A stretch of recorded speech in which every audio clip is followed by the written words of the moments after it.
Yo, what's up aliens? Ahi here with a new tutorial. So I just got a few days off from this tour with Taboo, and I just got back from Wakan Festival, and oh my god, it's been so amazing to like meet so many of y'all in person. Like you've been coming up to me and just like thanking me for all the tutorials and whatnot, and it's so cool to like finally get to meet y'all in person. So I hope y'all continue doing that. And I hope to see y'all more on these shows coming up here soon. But today, let's get into this tutorial. I'm going to be covering my remix of Reaper's Move Together. But I want to show y'all the story of like how I actually got to this sound and how I recreated it. And it's that process that I guess I'm going to call frequency matching that I think is the really interesting topic and the thing I want to dive into for today's tutorial. So how this all started is that I occasionally get hit up by some artists being like, hey, how do you recreate this sound? And I always like to go through the process. It's a fun challenge for me. I get to help other artists out. So Dominic from Big Gigantic hit me up and was like, hey, how do I make this particular sound? And I tried to recreate it, and that's what sort of cascaded this whole series of events. So Dominic sent me this little clip right here. I think it was just like a recording off of his phone. I'm going to show it to y'all through Voxengo Span so that way we can see the spectrum. My favorite plugin. If you haven't downloaded this, what are you even doing?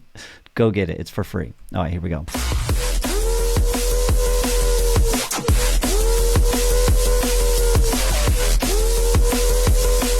Super cool song. I don't know what it is, but because it didn't say in the name, he didn't tell me. But he was like, "How do you make that main like bass sound there? The woo woo woo woo woo woo woo woo." So we can see that there's a sub sign going on there. There's not really much harmonics going on down here, and then there's a lot of noise up here, and then there's just one note that's like peeking out above from all the rest. So I was like, okay. This is not a saw wave that's distorted in any way, which was my initial impression from just like listening to it. Here we've got a saw wave, and if I was to play it through Span, you can see frequency spectrum does not look anything like what we have going on. It's not going to be a square wave either. So if we look at that through here, again, frequency spectrum doesn't look like it at all. So if we go back to this and we can see like what is actually happening in here, I started to guess, well, maybe this is two sine waves. You know, there's a sine wave right here. Here's a sine wave right here. But obviously there's like some kind of other harmonics going on. So maybe it's distorted somehow. So that's when I started to play around with distorting two sine waves together. So now I've got two different sine waves being played, you know, and the octave of this about equals the octave of what we saw. You know, is that 400 to 600 hertz-ish range. We can see that's in that same range. Obviously sounds nothing alike, but here if we apply some distortion, you can see that it's starting to sound like that, but again, it doesn't quite sound like that. So maybe there's something a little bit different going on. When looking at this, I was thinking, so there's this movement in this upper tone, but there's no movement in the lower tone, and then there's just like this continuous noise up here. So I was like, what if we combine two sine waves, move the upper one, and then add in some noise there? And I think those were like the basic elements of this sound. And so I ended up with this sound.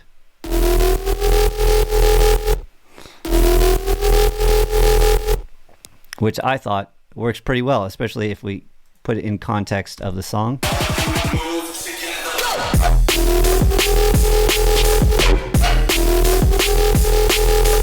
All right, so what is actually happening in this sound? So here you can see I've got two sine waves, and then this upper one, I've got the LFO applied to it, and I've got it moving up just a tad there. It's got that pitch bend where it goes ba ba ba ba ba ba ba ba ba ba ba, and then it's got this LFO movement on the levels. So what's on the effects? It's got some chorus, some hyperdimension, some distortion. So let's go ahead and turn these off, dissect it. I've turned off all the post-processing on this, and so now we're just listening to one of the serums here, and this is what it sounds like. Oh my goodness, let's look it through here. Aye. So you can see the that the frequencies are there. We're missing a lot of the upper harmonics on there, but you can see that there's the low end, and then there's the movement of that high end sine tone there. So what do we got in here? Let's even remove the distortion and effects there and see what does that sound like. Oh my goodness, we gotta see this.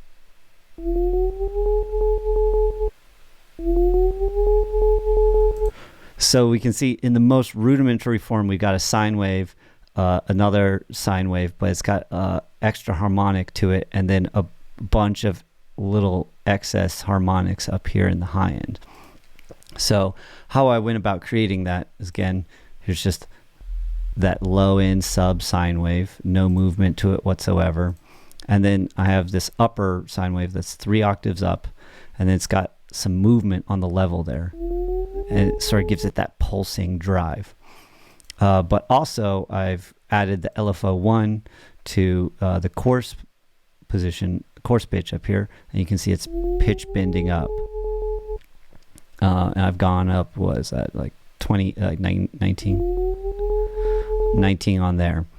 And then something to note is that you can see these little divots in there. What you can do is actually change the grid from whatever it's set at. It's usually 8 or 16, and I turn the grid all the way down to 0 on both dimensions here, and I'll click like one of these things over here. I don't think it really matters, but then you can actually see that you can draw in harmonics like that. And I noticed that like when something has like these steep little things, that's what adds in those harmonics. And so I just like went through and like messed up like a few little things throughout the sine wave just to like add those really high harmonics that we saw, this little content up here, and then that other fundamental or that other harmonic right there. With that in mind, we can now listen, and we can see it's like a little bit buzzier. So now when we distort it, it's just got a little bit more oomph to it than just like a regular sine wave. I almost like this one a little bit more. Let's go ahead and add some hyperdimension chorus. Oh, it looks like the chorus is actually turned off, and it looks like the hyper's turned off on that one. It looks like all I'm using is the dimension to spread it a little bit there. Then once we've got the fundamentals of that, I added in a decapitator, which is a really great distortion plugin. Here's what it sounds like. So you can tell a lot of the sound is coming from that distortion. These are the settings. Look, I don't even have the drive all the way up. It's just I've got the punish mode on. I've selected mount there. I've got the mix all the way up. And then from there, my post-processing is just compression and distortion, and then a bunch of EQing and more compression, more EQing, and saturator distortion. So with all that on, it sounds like this. Yeah, that looks good.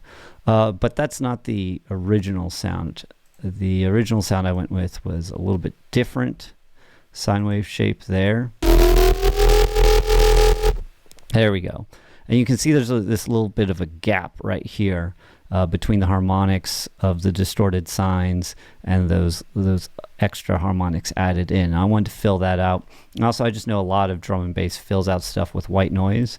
And I could have added in white noise within the same oscillator or within the same Serum patch like this. But to me, it was sounding a little too messy. And so what I did instead was, instead of distorting, adding the white noise, because when you distort multiple things together, they're going to react differently based upon what's being inputted into the distortion. And I just wanted those sine tones to be going and reacting to each other into the distortion. So I created a new instrument here and then added in a new Serum. That all it is some high passed noise. Sounds like this.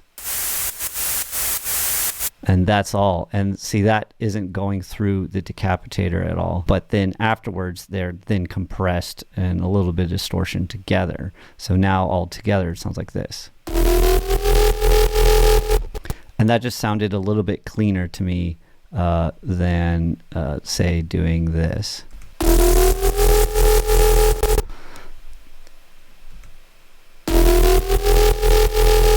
Yeah, adding the distortion, adding the noise within the same Serum patch just made it a little bit tinnier, more distorted on the high end, and I wanted it a little bit smoother. It sounded good. And then all this EQing was just to sort of tame. Let's see here without it. Let's look at the spectrum.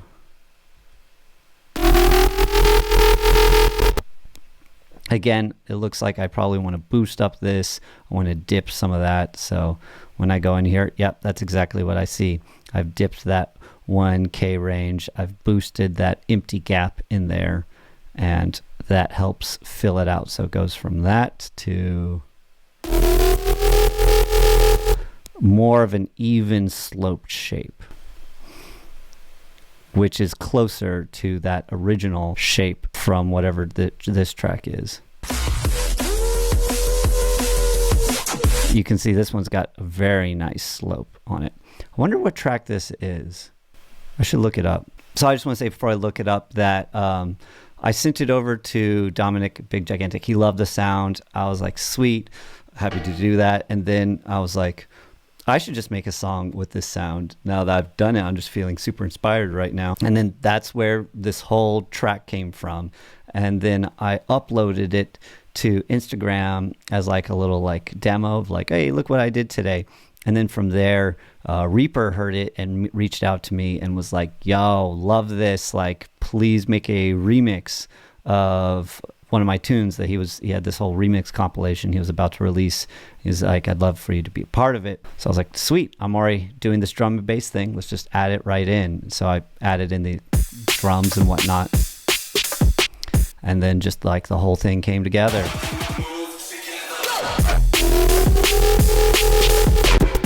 And it has been killing live. Now Big Gigantic's playing the song out on their tour. Like, check out this clip.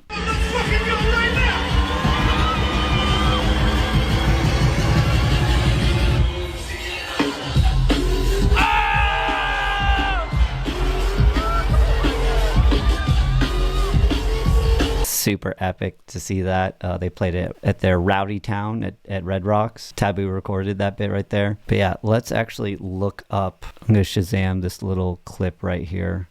Let's turn it on and see what it does.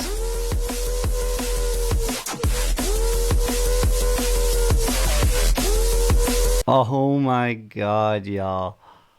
Oh, no way. Oh, this is so... Okay, check this out. So the song that I didn't know this, but like, check that out. It's the Reaper remix of Grizztronics that I was oh my God. So this whole time I recreated a Reaper track that then Reaper was like, I like it so much, it became a Reaper remix. You saw how we got there. Frequency matching. We looked inside the spectrum there. Go get Voxengo span, learn how to read it in there, watch a bunch of different like wave tables and different waveforms through span. You'll get a much deeper idea on like what waveforms look like what within the frequency spectrum. And then from there, you'll be able to reverse engineer just about anything just by looking at it. Hope y'all really enjoy that. Probably make another one on this, like covering some more examples, but I just wanted to show y'all with this Reaper recreation that turned into a Reaper remix. Yeah, if you want to listen to the song, you can go stream it, download it at the link below. You can play it out in your own sets. Also be sure to check out all the awesome Ableton racks and Serum presets that I got below at my Gumroad. Hope to see y'all on the Taboo tour, also with Level Up, Manic Focus later this year. Then next year, going on tour with Subtronics. Super stoked on that. And yeah, I'll see y'all out at a show. Say hi to you there. All right. Peace, aliens.